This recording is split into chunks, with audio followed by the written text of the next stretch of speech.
Write down these 4 names: Rodrygo, Estêvão, Éder Militão, Neymar. Now cross them out.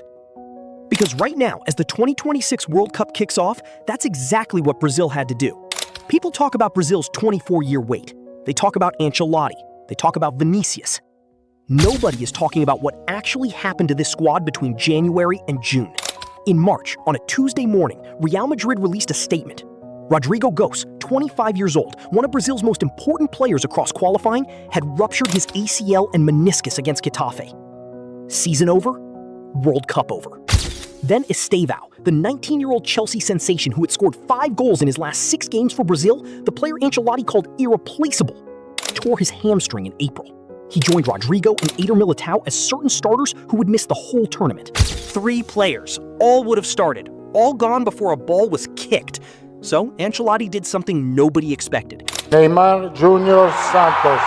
He called up a 34-year-old who'd had knee surgery in December, a man who hadn't played international football since 2023, a man who arrived to the World Cup camp and immediately failed his medical. The CBF doctor stood in front of the cameras and confirmed it. O Neymar, ele se apresentou ontem aqui na Granja Comari, ele fez todos os exames médicos, os exames complementares e terminamos com uma ressonância magnética que identificou uma lesão muscular grau 2 na panturrilha, não apenas um edema. Tá? O atleta ele segue em tratamento. A nossa expectativa é que num prazo de 2 a 3 semanas ele esteja liberado. Claro, conosco ele está em tratamento intensivo, a gente tem condição de avaliar dia a dia essa evolução, mas a expectativa, a princípio, é essa. Not swelling, as Santos had claimed, a grade 2 calf muscle tear. Neymar would miss warm-up matches. His opener against Morocco was all but ruled out.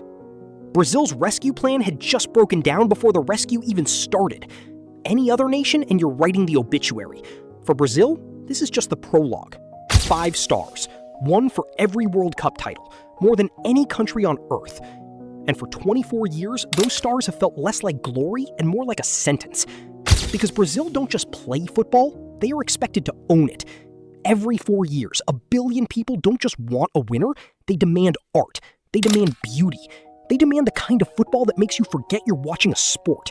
They arrive at this tournament burdened by 24 years of accumulated expectation, via a qualifying campaign that exposed several flaws. 5th in CONMEBOL, 6 defeats. Argentina came to the Maracana and won on Brazilian soil. And then the injury crisis hit, one by one. Like the football gods were testing whether this squad had the character to survive adversity before they'd earn the right to compete. The answer, so far, has been yes.